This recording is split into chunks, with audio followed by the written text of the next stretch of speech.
happy to be here. I'm going to invite Tony to come down to my parish and give a little speech in front of all my parishioners. They don't know how good they have it there. They should know. They got the best. He's good. I'm happy to be here, happy to share some thoughts with you. What I'd like to do is take the person of Jonah from the Old Testament. It's a short book. I advise you to read the whole story of Jonah, because we're going to parse out what Jonah's experience of God was and how it can enlighten our own journey. We're going to talk about Jonah as a disciple of God. To be a disciple means to be in the company of Jesus. I'm inviting you to be disciples tonight, to be in the company of Jesus.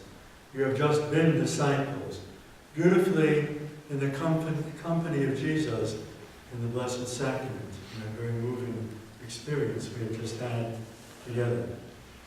Being a disciple is intimately connected, but very different from being an apostle. Being an apostle means to be sent forth. Most of us were brought up on being apostles. Help others, put others first. When there was company at the table, we were always told to hold back. They get the first servings. But we need to also be disciples of Christ, not just apostles. You know, once, when I was first ordained a priest, friends in the parish I was just meeting gave me 2 shirts for Christmas. So to be diplomatic, the next time I went to their home, I wore one of the shirts. You know what she said when she opened the door? What's the matter? You didn't like the other shirt? Now, it's not a matter of liking to be an apostle or preferring to be a disciple. We need to be both. If we are only apostles, we tend to get tired, get burnt out, or we become bitter, or we wonder why people don't appreciate us as much as they should. If we're only disciples, then we'll think that we tend to be complacent, or proud, or self-righteous. It's what happens to us in being disciples that leads to us being apostles. We need to be both. It rounds out the spirituality of a Christian. What can happen to us in the company of Christ? Well, in the company of Christ, we discover how much we are loved. We discover how much we are accepted. The beautiful reflections that Father James and Father Tony shared in the Holy Hour reflected the truth of that. Being a disciple enables us to recharge our batteries and to be able to go forth in the name of Christ again. You and I are invited not simply to serve at the banquet of Christ, but to sit at the banquet of Christ. Not only to love, but to be loved. Not only to preach to others the good news of God's salvation in Jesus Christ, but to live under His Word ourselves. So tonight, I'm inviting you in the context of Thanksgiving week and the beginning of Advent to be disciples, to be in the company of Jesus. This is a very structured talk. You'll get a full page, an outline of the whole thing. There are 7 points. Let me see if I have this right. Yes, there are 7 points in part 1 and 5 points in part 2. So we're going to move through it very systematically. I hope if you're a teacher, you're very impressed by this, because that's what teachers do.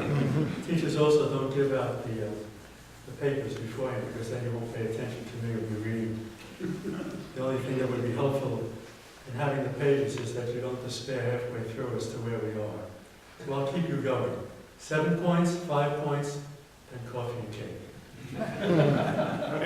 First point, Jonah, the call of Jonah. Up, go to Nineveh, says God, the great city, and inform them that their wickedness has become known to me.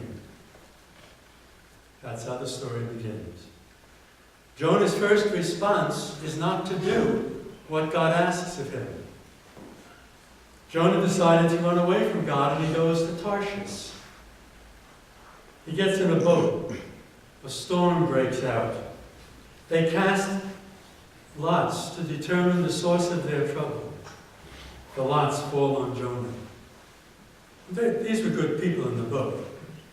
So when they discovered, they believed that either someone's sins or the sins of their ancestors caused this terrible storm. Can you imagine if we still believed that after Sandy? We'd all be in trouble. We'd be accusing one another of having caused it. But that's what they believed at the time. So they cast lots on Jonah. He says, yes, God asked me to do something, I didn't do it. And being nice people, they try to be nice to him, but the storm gets worse. They had no choice. They threw him overboard. He ends up in the midst of the sea. That's the third point. God pursues Jonah. And there are a series of phrases that also reflect their very anthropomorphic, their very human image of God. God had arranged. God had arranged. God had arranged.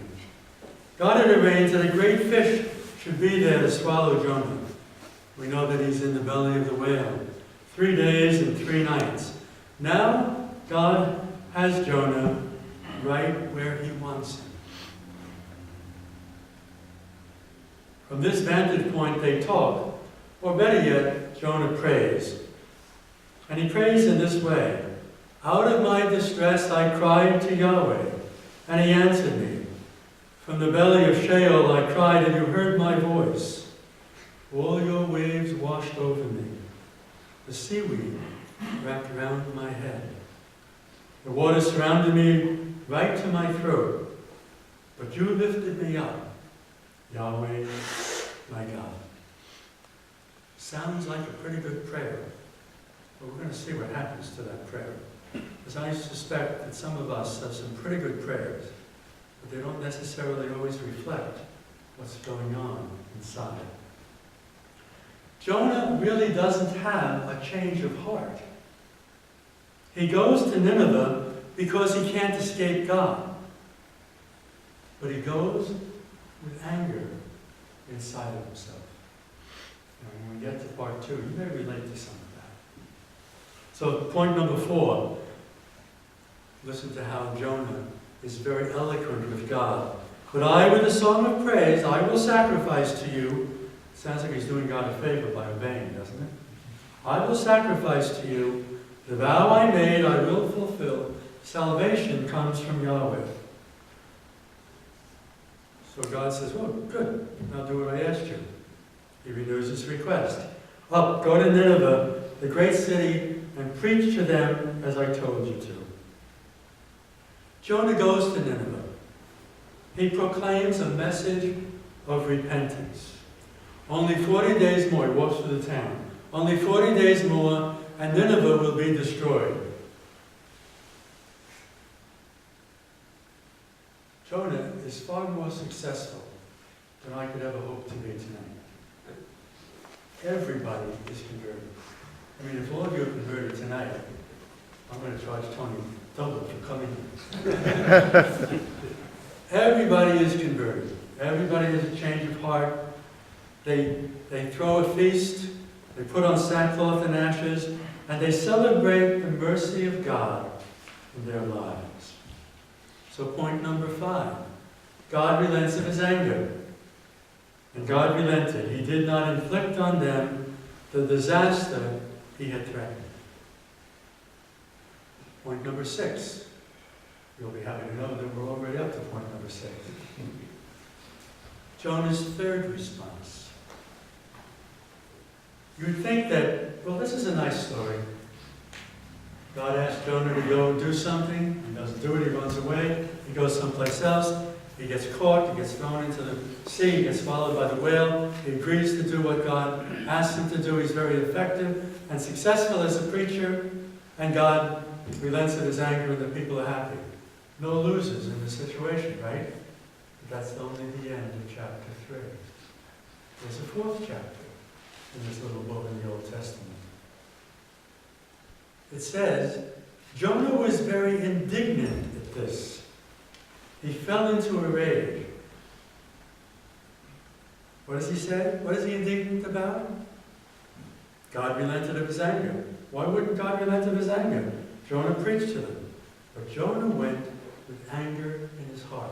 He agreed to do what God asked of him, but only because he couldn't escape God, because God pursued him. Very, very important to the spiritual life. Is this not as I said it would happen, he says to God, when I was at home? And in effect, he says to God, look, I go through all of this, and you were merciful anyway. Why did I bother? Why didn't you just leave me alone? Note that Jonah is inconsistent. He receives mercy from God when he disobeyed him, but now he begrudges the mercy that God shows to the people of Nineveh. So he prays in a very dramatic way. So, take my life, he says. I might as well be dead as go on living. He goes out of the city and he sits down, waiting to see what will happen. What a contrast. The town is having a celebration. They are welcoming God's mercy, and Jonah, the messenger, is outside feeling sorry for himself. Point number 7. God plays with Jonah. Again, God had arranged that a castor oil plant would grow over Jonah. To give him shade, it says, very practical reason, and to soothe his ill humor. And then God had arranged that a worm would attack the castor oil plant and it withered. Now Jonah's getting uncomfortable. And thirdly, God had arranged that a scorching east wind would come along and fire up Jonah. You almost picture God nudging up to Jonah and asking the old Merakot question, how am I doing? Jonah says, you're not doing very well, Lord. I might as well be dead as go on living. The book of Jonah ends with a question, and it's God's question to Jonah. It's a rhetorical question. Jonah, am I not to feel sorry for Nineveh? Jonah ends up reflecting upon that outside the city. So that's Jonah's story. Open up the Bible this week or next and read the story of Jonah. You'll find it fascinating. I'm going to draw 5 implications based upon the story of Jonah, based upon 5 images in the story that raise 5 questions. Ready? Here we go. Our lives as disciples, our lives as Christians, are lives of response. It is always our response to God's call. It's God who always takes the initiative. That's true throughout the Old and New Testament, and it's true in our lives today. And key to the spiritual life, one of the keys is to understand that it is God who is working in our lives. Sometimes we can't see that. Many times we can't see it when we're in the midst of it. But then later on we look back and we see the hand of God in things, or how God has touched our lives. Our responsibility is to listen carefully and respond to the invitation of God. Perhaps that call was long ago. I'm visiting level 4 religious ed classes in my parish, in the suburb. I had 3 classes this morning, 1 at 8 in the morning and 2 this afternoon. And it's a great experience when you think about it. All of our religious ed is in the home. So you have 8 to 10 children, level 4, sitting around the dining room table with their pastor. In my opinion, it doesn't get any better than that. Instead of my being a distant figure to them, when I come in, they're all sitting there like statues, and by the time I leave, there's chaos in the room. Because in the second part of it, they can ask me any question they want, which gets to be a hoot after a while. And one of the questions today was, how long have you been a priest? Well, it's been 41 years. So the call was long ago. Yes, 41 years ago. We were both young men. Maybe the call was long ago. They also asked me when I wanted to be a priest, and the truthful answer is when I was 12. And I went to the seminary when I was 14. I went right through the system. Never looked back, never regretted it, and still don't. But 41 years later, I don't have the energy that I had. And the truth be told, it is much harder to be a priest in the church in the world today than it was in 1971. But I still have the fervor, and I still rely upon God.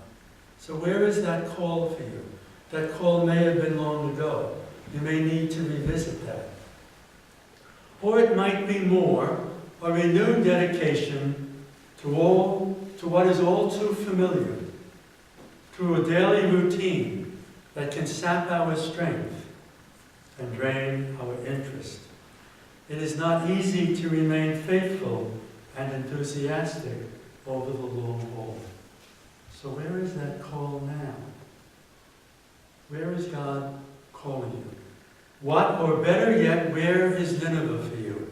Jonah's story began with God asking him to do something. Go to Nineveh and preach to them a message of repentance. Where is God's call in your life now? It may be very different than it was 20, 30, or 41 years ago. But where is God's call now?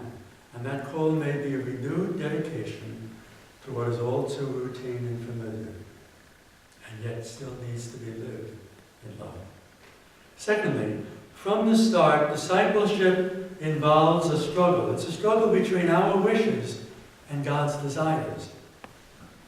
It's a struggle between good and not so good. Between good and okay. Between good and evil. Sometimes the spiritual life is indeed a struggle between good and evil. We're faced with choices.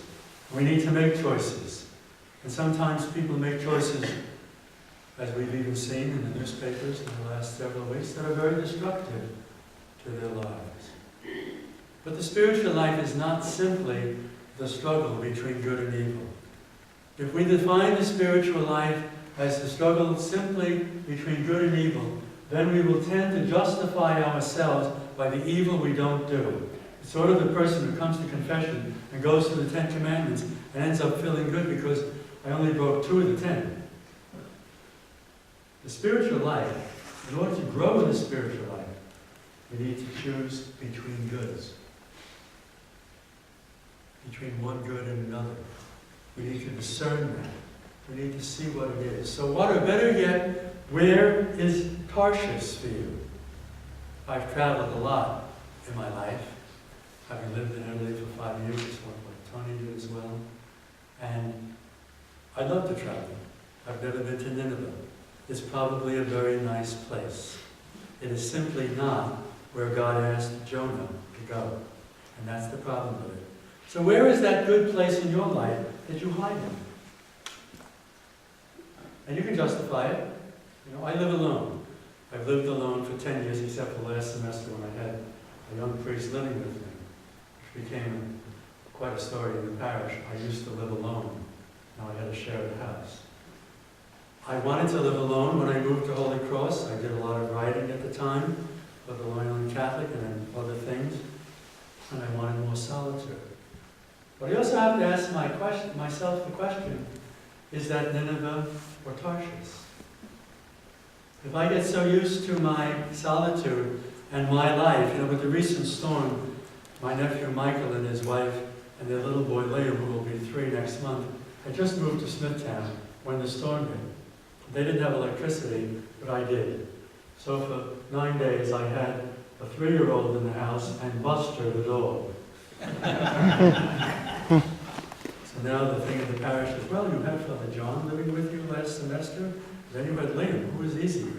You could have a lot of fun with that at the parish.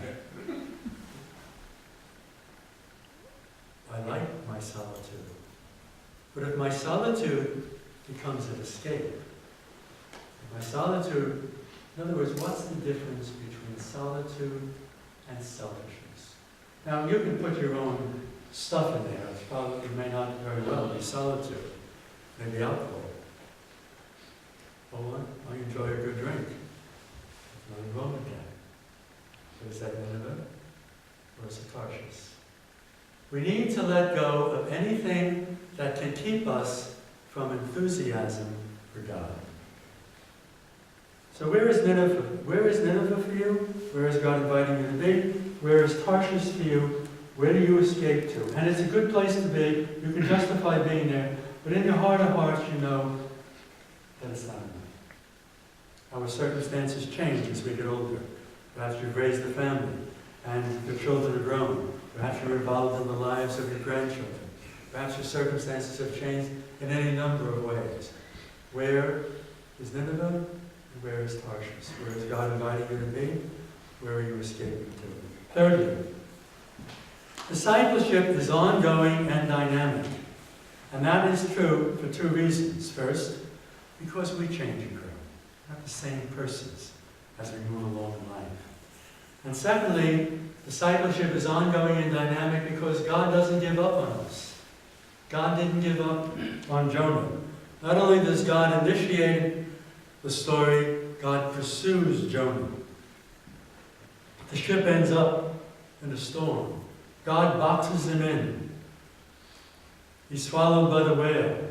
Once God has him right where he wants him, they talk. And Jonah goes to Nineveh. He seems to have gotten the message. So what, or better yet, where is that whale for you? Where does God have you right where he wants you? If you want to locate this quickly in your life, it is where or whom you complain about the most.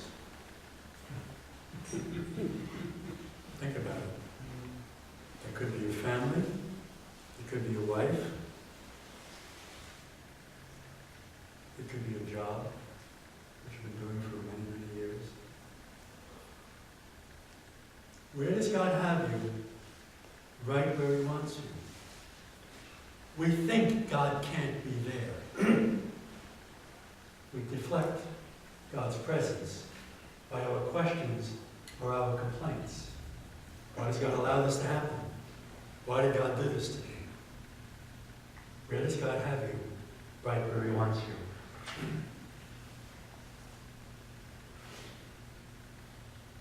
I would like to mention prayer briefly in this context. Prayer is the place of the great struggle and the great encounter.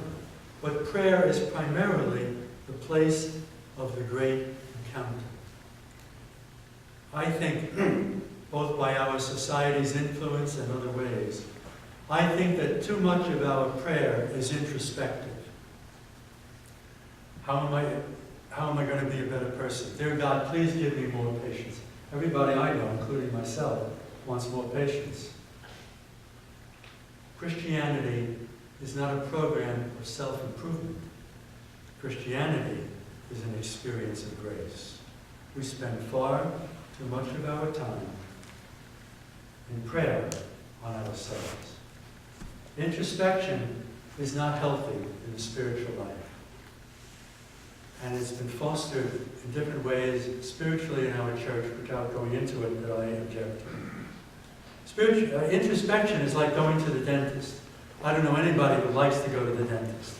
I had the same dentist for 25 years in Amityville, where I was first assigned. I went to him faithfully 3 times.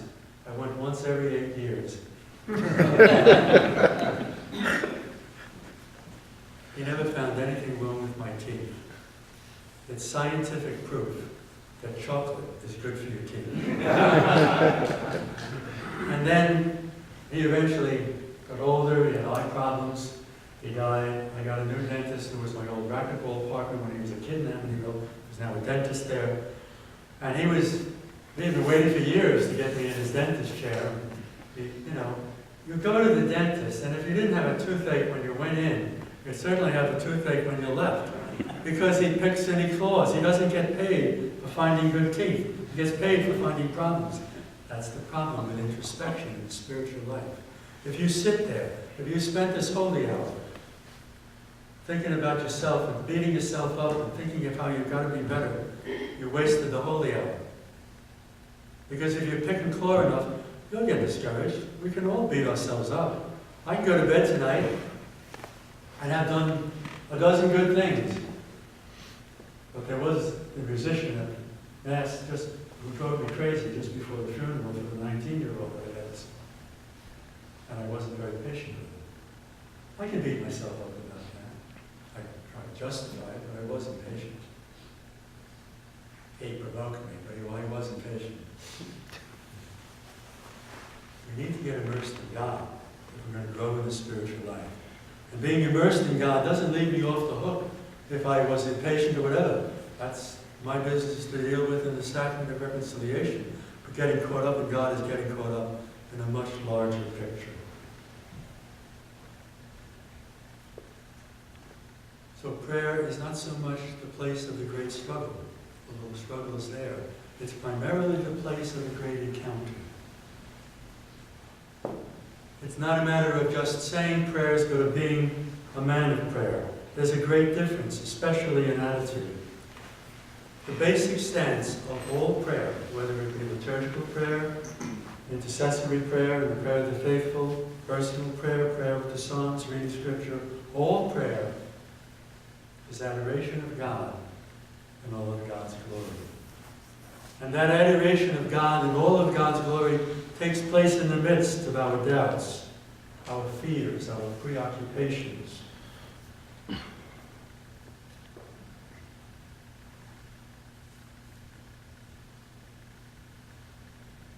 We can move away from prayer because we are fearful of what God might say.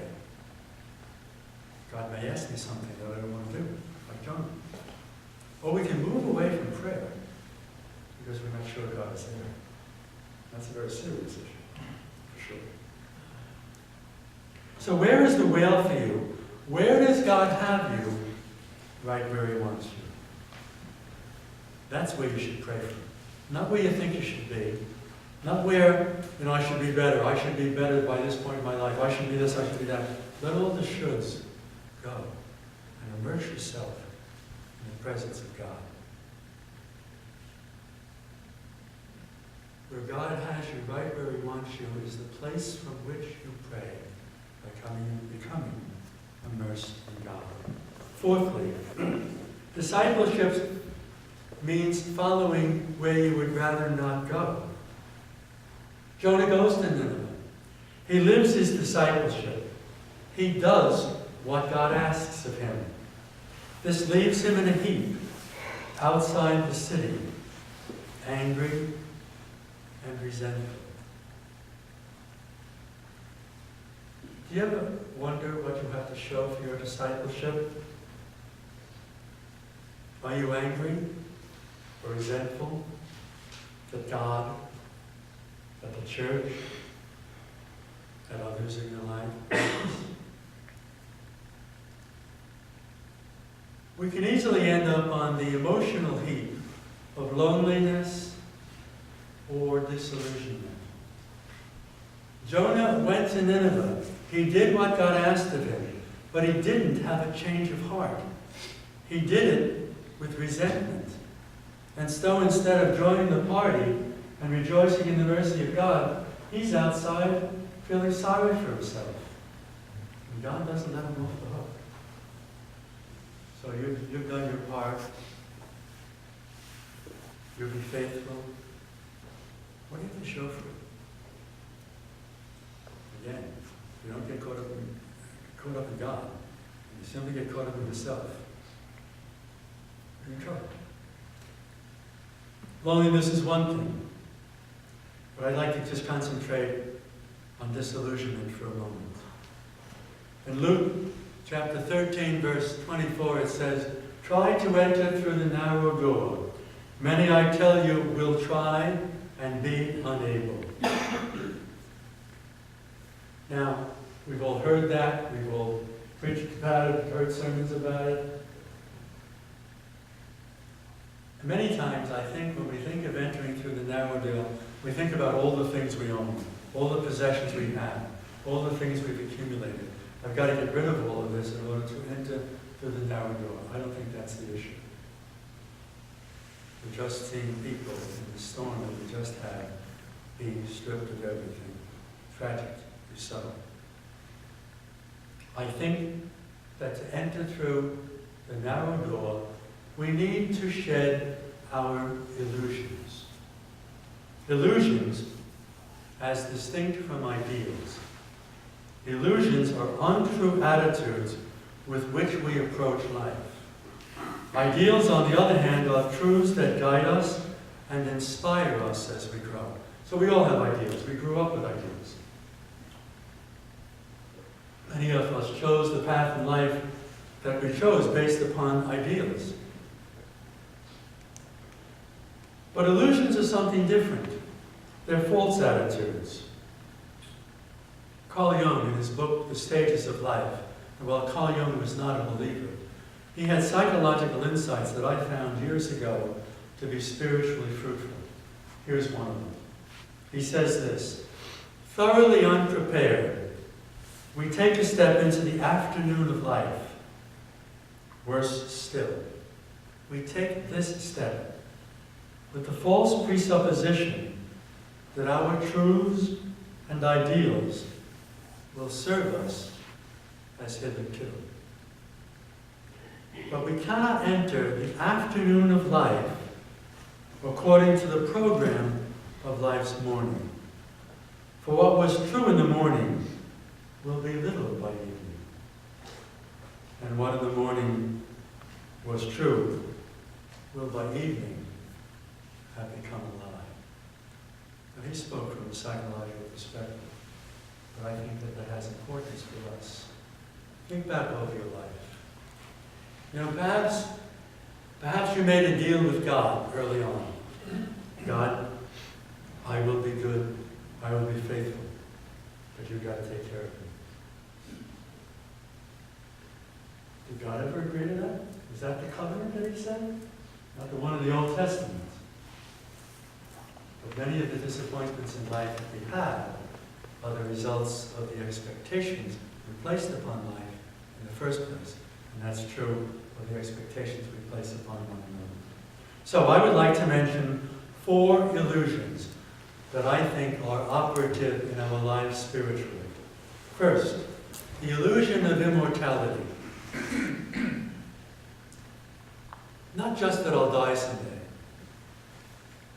but, I mean, we all know it, but I won't get up in the morning and say, could this be the day?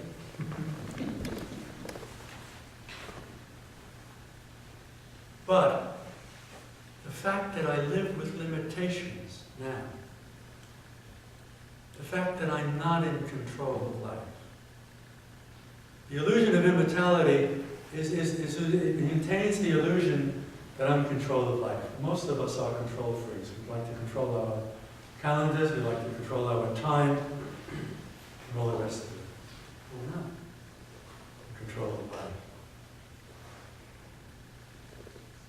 Can I live with limitations? Secondly, if I am good and responsible, life will go well for me. My parents didn't say that in so many words, but they said it in other ways. The good are rewarded, and the bad are punished. You know, my mother, who was a convert to Catholicism, would say, playing theologian, remember, God is everywhere. Couldn't argue with that. But then came the zinger, and if I don't catch you, God will. So if I'm good and responsible, life should go well for me. Wasn't that the deal? But what happens when I am good and responsible and bad things happen to good people? Because they do. Then the program in the morning, why I became a disciple of Christ, doesn't work anymore. The deal is off. And I need to redo the reasons I'm going to be a disciple. Perhaps you have had to redo the reasons you were married. because time and change have all taken a toll. It happens to all of us, and the commitments that we make in life. And so the reasons why we remain a disciple need to be for here and now, in the midst of these circumstances and challenges and opportunities. Thirdly, Lord, take away my pain so that I can be a free and loving disciple. I prayed that way in a very poignant time in my life. It was just before I moved to Rome in 1982 to go on the faculty of the North American College. My father was still living, my mother had died soon after I was ordained. And my father was not happy at 76, 77 to be seeing me go off to Rome for 5 years. This is pre-internet and pre-everything else. You know, it was a long-distance phone call a long ways away. And so about 2-3 months before I was to leave for Rome in August, I was leaving on the 26th of August because his birthday was the 25th. He had a heart attack. And he was very ill. He got better. And then a month before. And I was saying during that time, this isn't fair. I was really responsible. I was the youngest of the three, but I was closest to him. And I did the most. And now I'm going off to take this job in Rome, which everybody's so excited about. And I can't go. I can't leave him now. The circumstances are changing. So that's the second delusion. I'm good and responsible, and this isn't fair. And a month before I left, he had another heart attack and he died. So while I was in Rome, my father had just died, my mother was already dead, we were selling the home we grew up in, which you may know is a pretty emotional experience too. Lord, take away my pain so that I can be free.